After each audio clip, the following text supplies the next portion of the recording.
Interaksi Dubes RI. Assalamualaikum warahmatullahi wabarakatuh. Selamat sore, selamat malam, selamat berbuka puasa. Mungkin untuk Anda berada di kawasan bagian barat ataupun juga sedang berada di Jakarta. Menemani waktu berbuka puasa Anda, kami akan ajak Anda jalan-jalan ke negeri Gajah Putih pendengar. Dalam interaksi Dubes RI, sudah tersambung bersama kami, Duta Besar luar biasa berkuasa penuh untuk Kerajaan Thailand. Ada Pak Dubes Pak Rahmat Budiman. Selamat sore, Assalamualaikum. Selamat sore Pak Mas Asrofi. Assalamualaikum warahmatullahi wabarakatuh. Waalaikumsalam. Ya Pak Dubes, mohon maaf ini suaranya double. Kami berbagi dulu sambungan Zoom kami dengan Pak Dubes. Ini kalau kita berbicara mengenai, ini sudah baik nih. Berbicara mengenai masalah Indonesia dan juga Thailand. Saya akan membuka dengan bahasa Thailand dulu untuk menyapa Pak Dubes. Mudah-mudahan Pak Dubes nanti benarkan saya kalau saya salah ya caranya Pak Dubes ya. Krap frung krap, ini betul nggak sih Pak Dubes?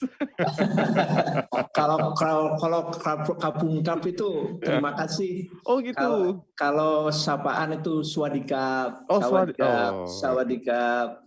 Saya harus banyak belajar dari Pak Dubes ya, karena kita berkali-kali main ke Thailand, tapi kok nggak bisa bahasanya, nggak susah gitu Pak Dubes nih. Apa kabar Thailand Pak Dubes? Katanya Thailand juga sudah buka border internasionalnya, betul nih?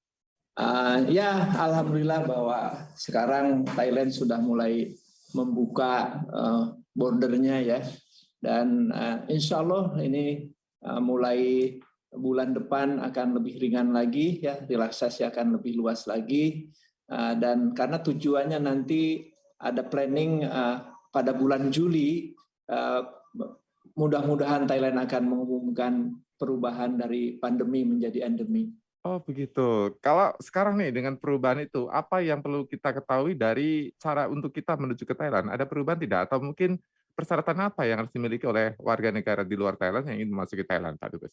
Kalau sekarang lebih ringan. Sekarang lebih ringan. Sebelumnya itu kan harus ada syarat PCR, nanti ada kuarantin di sini.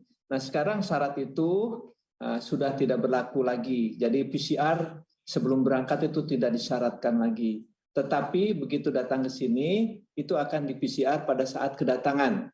Nah, sambil menunggu hasil dari hasil PCR itu, para pengunjung yang masuk ke Thailand itu diwajibkan untuk berada di hotel. Nanti setelah ada hasil dari itu, baru boleh keluar kemana-mana. Gitu. Hampir sama dengan Indonesia, nggak jauh beda ya. Ya. Apakah termasuk kondisi ekonomi juga hampir sama dengan kita, mulai ada perbaikan ekonomi, Pak Dubes? Perbaikan ekonomi tampak memang ada perubahan ya, terutama di dalam yang terkait ekonomi dengan keberadaan turis ya, karena turis adalah salah satu yang menjadi tulang punggung ekonomi dari Thailand. Nah sekarang turis-turis sudah mulai kembali berdatangan, termasuk juga ada beberapa banyak turis yang berasal dari Indonesia. Jadi ini terlihat dari pergerakan-pergerakan itu. Dan ada satu hal yang memang cukup menarik ya dalam konteks ekonomi ini, khususnya dengan Indonesia, pada saat pandemi ini justru ada peningkatan di dalam konteks perhubungan ekonomi kita dengan Thailand. Seru ya, ngomongin soal Thailand, kita kok nggak pernah punya masalah personal dengan Thailand ya Pak Dubes, kenapa ya Pak Dubes? Thailand dengan kita itu sudah mempunyai hubungan yang sangat jauh ya, sangat jauh, bahkan hubungan baik ini sudah terjalin sejak sebelum Indonesia merdeka. Jadi pada saat itu di mana kerajaan juga masih berdiri di Indonesia, ya Sriwijaya dan lain-lain, itu sudah ada hubungan-hubungan kerjasama di antara kerajaan-kerajaan yang berada di Indonesia dan kerajaan Thailand. Dan kunjungan dari Rama V dimulai pada tahun awal-awal akhir dari 1800-an itu sudah terjalin suatu hubungan. Bahkan dengan kunjungan Rama itu kan membuat sejarah baru di dalam arti keberadaan orang Indonesia di Thailand.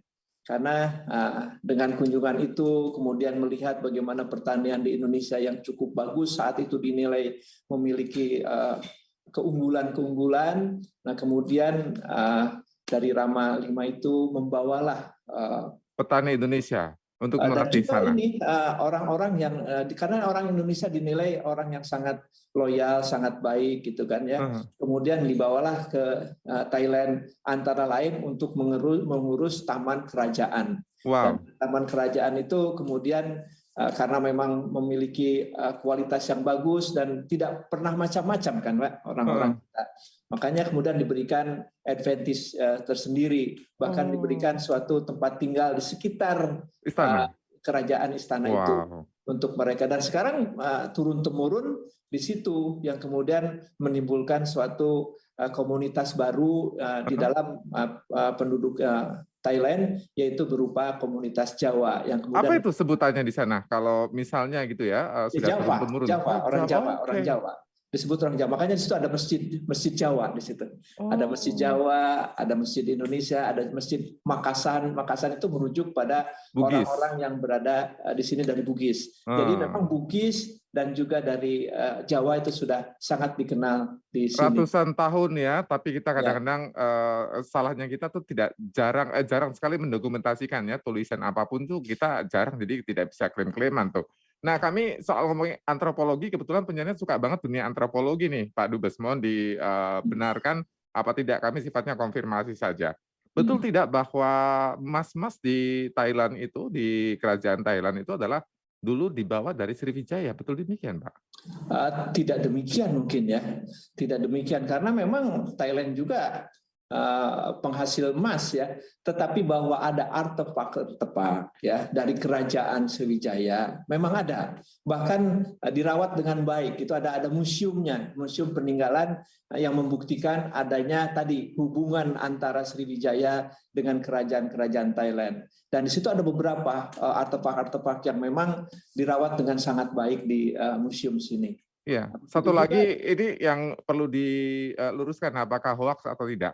Katanya setiap pengangkatan Raja Thailand itu mereka ada ritual mandi di sebuah air terjun di Bandung. Betul tidak, Pak Dubes? Saya rasa tidak ya. Saya rasa itu bukan bagian dari kebiasaan yang dilakukan. Jadi tidak ada kaitannya antara ritual mandi di Bandung. Tapi bahwa di Bandung, di daerah Bandung itu ada suatu situs ya, situs yang berkaitan dengan Thailand ada. Yaitu pada waktu itu kan ada Ramal 5 yang berkunjung antara lain adalah ke Bandung, kemudian juga beberapa ke daerah di sekitar Jawa Barat dan Jawa Tengah, dan kemudian di situ antara lain membawa kembalinya itu adalah membawa orang Indonesia tadi ke Thailand. Batik-batik dari Bandung, dari Tasik, dari Garut. Makanya di Thailand juga ada batik. Saya lihat baju tradisional Thailand juga batik soalnya, Pak Dubes. Berbeda. Kalau batik di sini yang lebih munculnya adalah batik di Thailand bagian selatan ya. Sedangkan batik-batik yang ada di Bangkok justru itu adalah mengacu kepada batik Indonesia. Kemarin kita baru secara berturut-turut 3 tahun ya di Museum Sirikit itu ditampilkan secara berturut-turut periode-periode pengumpulan koleksi batik dari Queen Sirikit. Dan di situ sangat bagus-bagus. Bayangkan batik-batik yang sudah sekian usianya, warnanya masih bagus, kainnya masih bagus, dan saya melihatnya lebih artistik dibandingkan batik-batik yang kekinian. Jadi ada kelebihan-kelebihan tentunya dari pengolahan-pengolahan yang masih didasarkan dengan warna-warna alam, bukan warna-warna yang diciptakan dengan produk-produk kimia ya, tapi kimia dalam arti kata dia merujuk kepada warna-warna dedaunan ya dan lain-lain itu. Jadi memang pewarnaannya menjadi berbeda. Saya jadi nyesel ya kalau main ke Bangkok pasti mainnya ke Chatuchak atau juga ke Millennium Fashion Mall, jadi nggak main ke misalnya museum, jadi nggak tahu deh tuh ya legacy Indonesia di Thailand ternyata luas.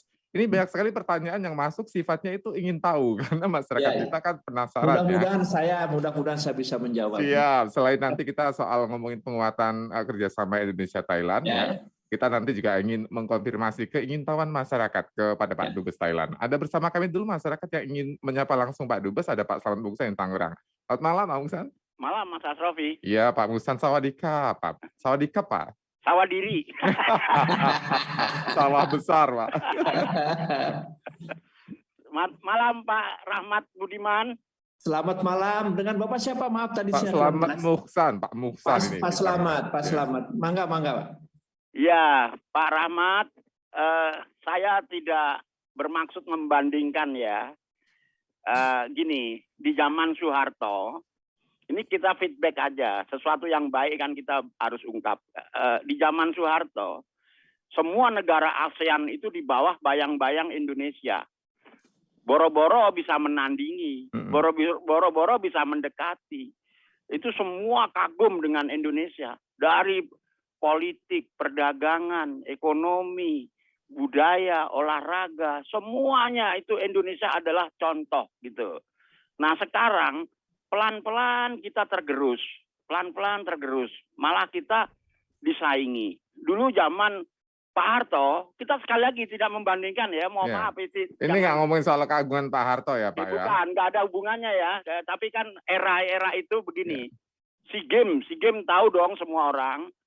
SEA Games itu kalau zaman Soeharto, itu runner up aja gagal. Indonesia runner up aja gagal. Nah sekarang ini targetnya Indonesia peringkat 5, peringkat 6. Apa-apaan itu peringkat. Kayak Menteri Olahraga nggak ngerti olahraga. Ya kan, Menteri Pemuda nggak ngerti pemuda, itu kan kita nih asal tunjuk semuanya, ya asal yang penting memenuhi regulasi. Dan dari perdagangan juga gitu. Dulu zaman Soeharto, mohon maaf sekali lagi, itu yang namanya beras rojo lele, beras Cianjur, beras Cianjur Slip gitu ya, beras itu rojo lele, beras yang punya merek itu semua, itu dipakai di seluruh dunia rice chicken itu. Maka kita walaupun impor beras, kita juga ada ekspor beras. Sekarang sudah dikuasain Thailand. Kalau kita masuk KFC, masuk mana-mana, rice chicken, rice-nya itu Thailand semua. Kok bisa begitu gitu loh? Itu yang sedikit aja. Kita mengenai uang juga, kita nggak jauh beda kok, baht dengan rupiah. Yeah. Thailand hanya unggul tipis kok. Kalau negara lain duit kan kita sama nilainya Pak, kalau ke Thailand buat makan siang juga sama keluarnya. Iya, dia kan kita tuh nggak ada keunggulan. Thailand itu belajar dari Indonesia. Dia tidak malu-malu belajar dari Indonesia. Soal bulu tangkis. Bulu tangkis Indonesia tahu semua lah. Thailand tuh kapan tenggelam. Pelatihnya orang Indonesia Pak di sana. Dia ambil pelatih dari Indonesia. Sekarang putrinya udah ngunggulin kita. Jadi Thailand politiknya juga nggak bagus amat. Yeah. Politiknya jelek, lebih parah dari Indonesia. Ya kan, minimal itu Pak yang bikin kita bangga. Secara politik kita lebih dewasa. Iya, ya? Kita politiknya lebih bagus walaupun ditumpangi ya. Kita nggak mau cerita ada sedikit orang yang nggak jelas gitu kan. Tapi politik kita lebih bagus. Thailand tuh dikit-dikit kudeta. Yeah. Ya, dikit-dikit raja turun tangan. Kita mah enggak, kita lebih bagus. Dalam segala hal kita lebih bagus, budaya lebih bagus. Yeah. Sampai penyanyi dangdut Thailand aja pengen hijrah di Indonesia, tinggal di Indonesia. Sampai beli apartemen sama segala macam. Makanya ya, kita jangan sekali-sekali mengecilkan negeri kita sendiri. Kita kan cinta dengan negara kita, ya kita jelaskan kondisinya kayak gini.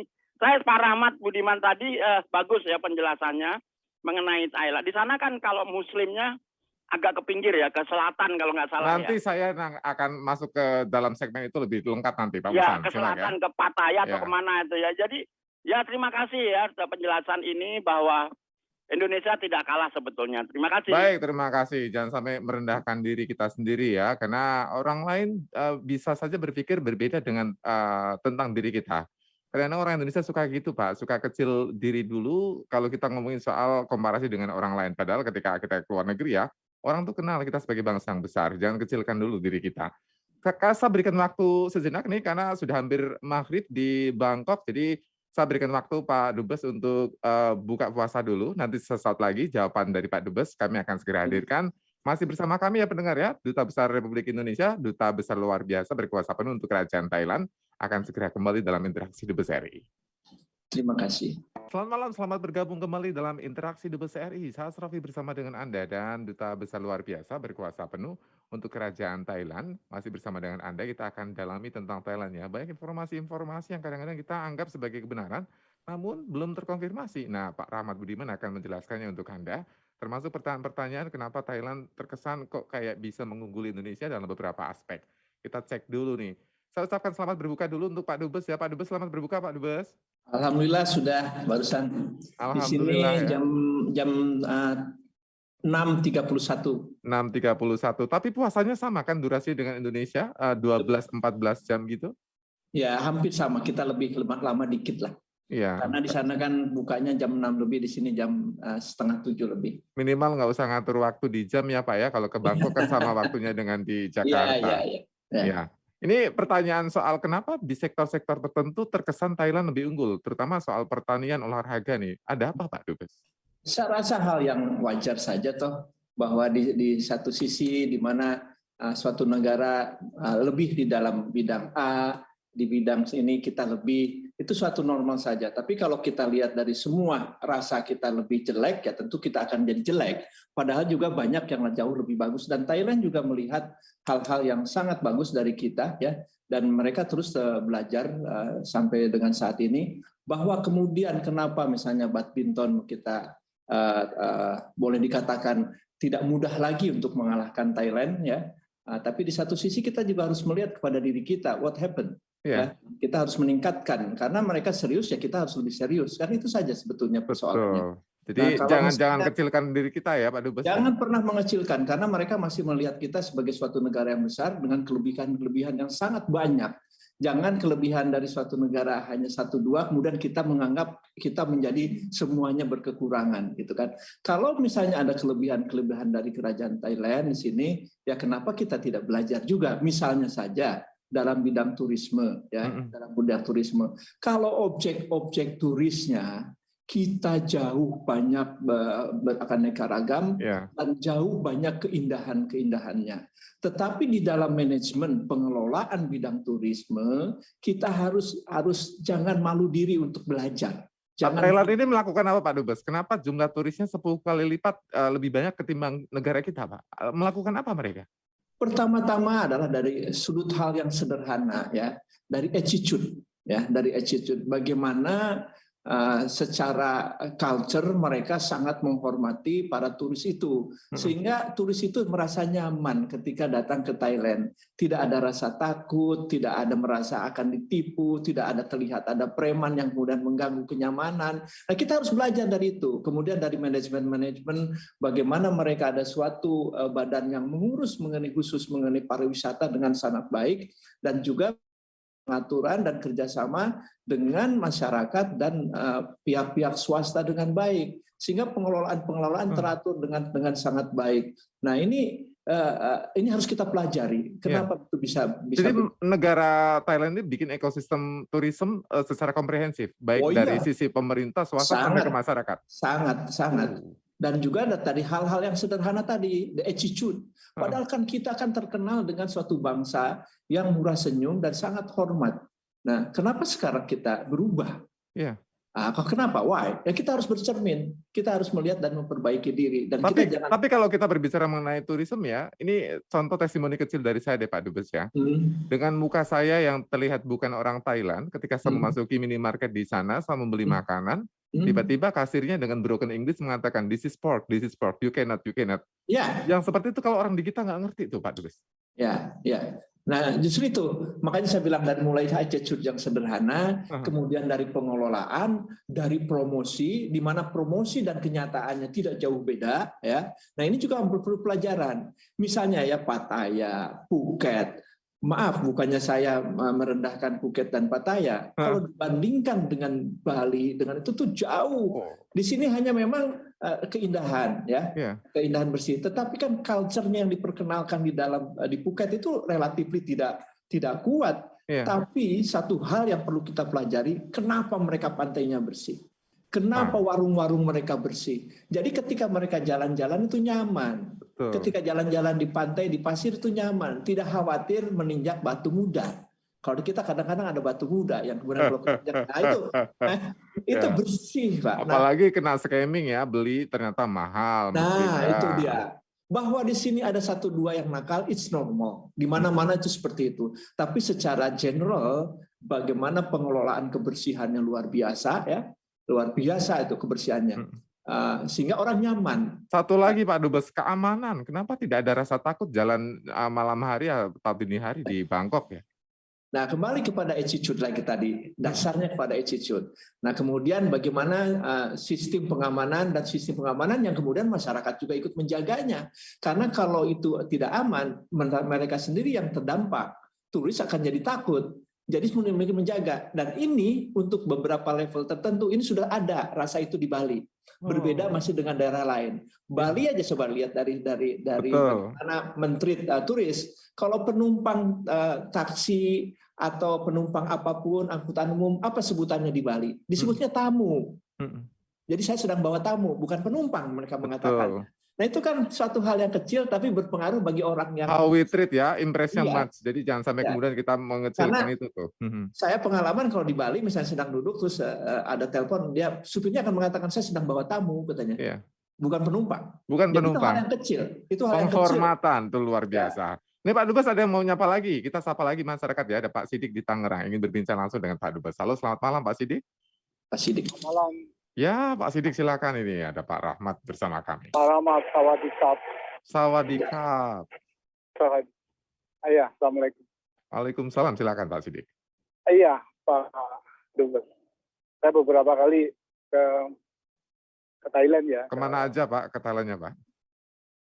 Perlu disebutin semua apa enggak? Ya, yang berkesan yang mana? Selatan atau utara atau pusat? Iya, saya di Praia. Biasanya di Jatim. Terus karena seringnya ke industri ya di Chonburi. Chonburi, oke. Iya. Kalau menurut saya Thailand dan Indonesia hampir sama ya, karena apa yang ada di segi industri yang ada di Indonesia ada di sana dan sebaliknya, kan gitu biasanya. Iya. Cuma ada beberapa hal yang mereka mungkin lebih maju dan sebaliknya kita lebih maju.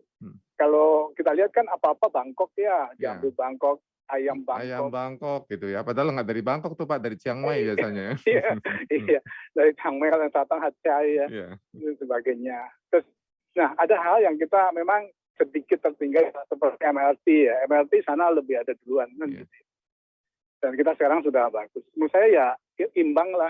Iya. Cuma yang dari tourism termasuk yang kalau nggak salah sangat-sangat terbuka ya Pak Dubes ya di sana. Agak jomblangnya di tourism saja sih Pak ya, Pak Sidik ya. Karena saya beberapa kali main, kalau saya naik tuk-tuk ya, kalau saya sama orang sana jalannya sih pelan, tapi begitu pergi sendiri jalannya di bawah ngebut. Gitu. Belokan itu bayangkan Pak, jalan 80 gitu ya, sampai ke Hotel Chatrium. Terus, wah saya bilang kenapa? Ya, dia bilang saya mau membuat turis menjadi imprensif atau terkesan. Gitu ya. Tapi no, don't worry, aman gitu ya. Dan ya memang benar bahwa keamanannya baik ya. Jadi jam berapapun itu kita aman. Ini kita bukan promosi wisata Thailand ya, justru kita belajar soal Thailand ya Pak ya. Kita ambil itu aja, ambil positifnya.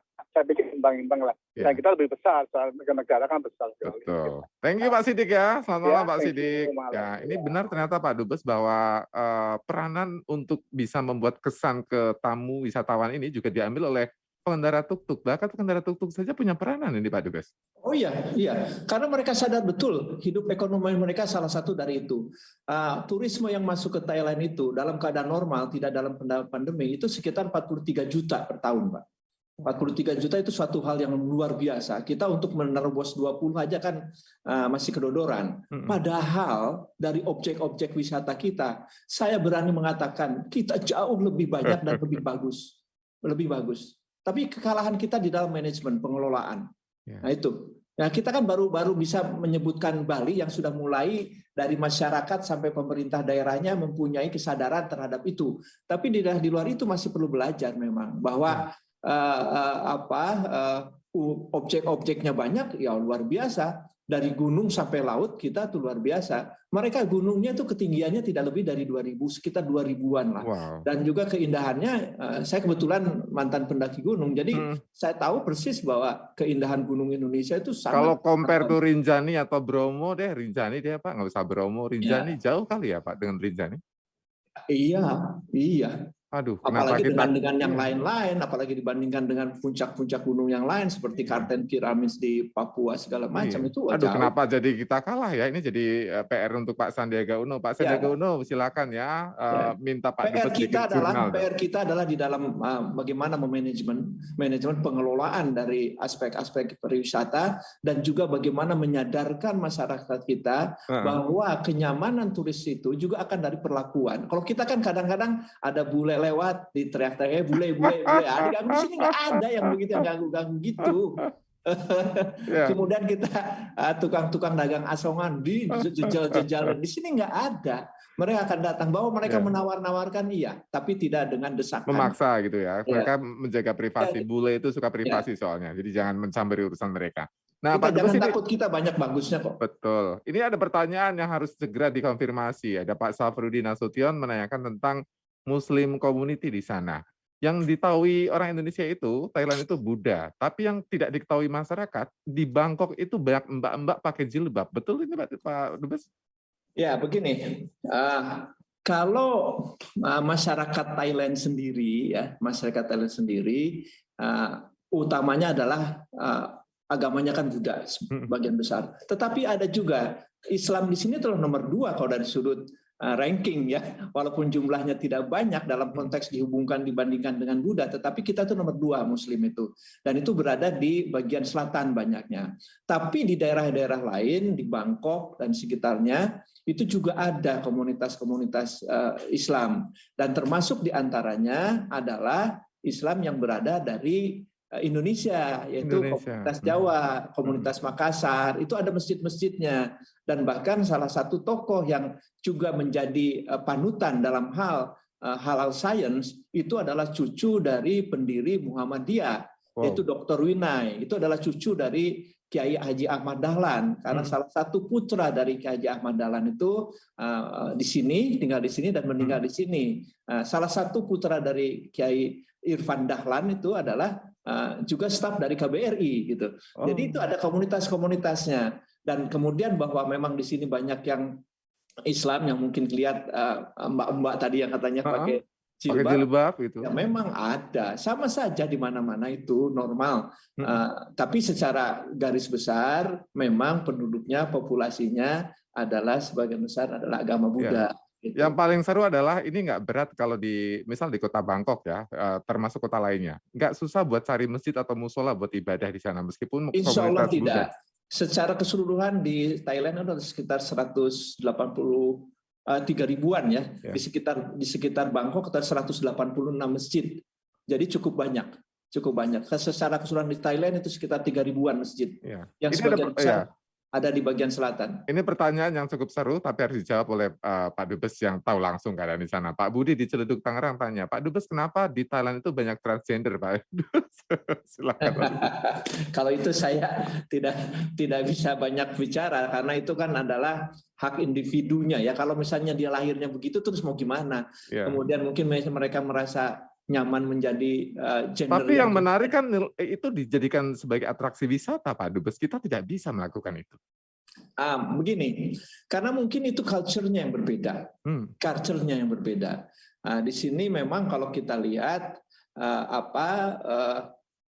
yang berbeda gender, ya kan kita kan tahunya pria dan laki-laki. Hitam putih saja lah ibaratnya gitu ya.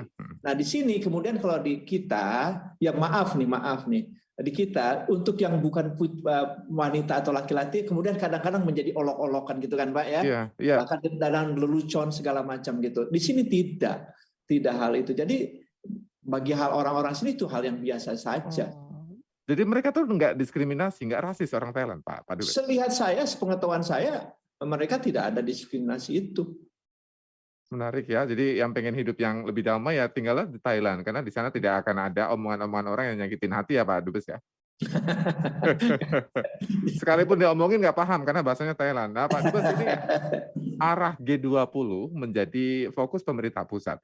Apa yang dilakukan oleh KBRI Bangkok Pak untuk bisa mensukseskan ini dari kepemerintahan kerajaan Thailand? Begini, seluruh kita warga negara kita ya, juga termasuk di sini adalah teman-teman yang bertugas di perwakilan, kita juga tentu harus bagaimana mempromosikan upaya-upaya kita di dalam mensukseskan ketuan rumahan kita menjadi tuan rumah G20 itu. Dan kita juga melihat bagaimana kontribusi Indonesia di dalam kembali pada situasi yang lebih baik menghadapi pandemi ini. Dan oleh karena itu kita perwakilan di sini juga terus mendorong dan mempromosikan apa-apa yang menjadi tujuan Indonesia selama ketuan rumahan kita menjadi tuan rumah G20 itu. Khususnya adalah bagaimana kita together dan bagaimana kita getting stronger dan together semuanya. Karena persoalan-persoalan yang dihadapi ini tidak bisa hanya ditangani oleh 1-2 negara saja. Kita harus bersama-sama sehingga kita kuat bersama, tumbuh bersama. Itu. Recover together, stronger. Ya. Mudah-mudahan recover together and stronger together too. Amin, Bismillah. Pak Dubes, nanti kita ketemu ya di Catucak ya, kita main-main makan makanan di sana. Lain waktu kita ketemu secara langsung, saya kangen dengan suasana Bangkok yang begitu indah. Terima kasih ya Pak Dubes atas waktunya. Lain waktu kita berjumpa lagi Pak Dubes, repotkan terus nih sama Elsinta ya. Dengan senang hati. Tetap sehat untuk staf di KBRI Bangkok, Pak Dubes. Terima kasih waktunya. Selamat malam. Dan selamat menjalankan ibadah puasa bagi warga negara Indonesia dimanapun berada. Dan moga-moga kita menjadi manusia yang lebih baik lagi setelah melewati bulan suci Ramadan ini. Amin, amin. Mudah-mudahan ijabah doanya. Terima kasih Pak Dubes, selamat malam sekali lagi. Untuk Anda juga kami ucapkan terima kasih yang sudah menyimak interaksi Dubes RI. Waalaikumsalam warahmatullahi wabarakatuh. Kami akan hadir kembali interaksi Dubes RI besok pendengar seperti biasa pukul 18.30 waktu Indonesia Barat. Interaksi Dubes RI.